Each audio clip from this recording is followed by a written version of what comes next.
Good evening. As Bohol branch as of May 20. Base sa DMA po namin kanina, ang hindi po natapos is yung kay 7S Rachel.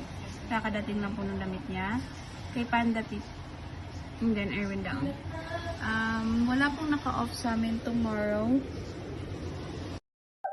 These are printed at 8 p.m. Cash count variance ay nag-over po kami ng 20 pesos. Skip series po ay wala.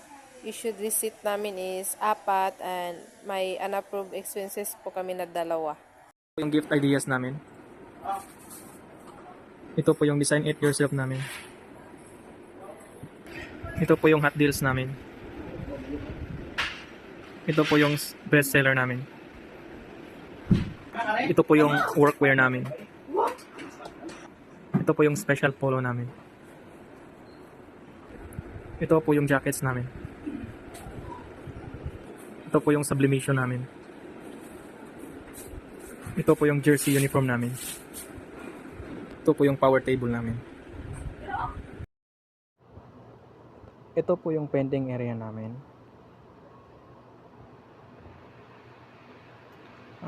Today, meron po kaming 4 na orders na na-pick up.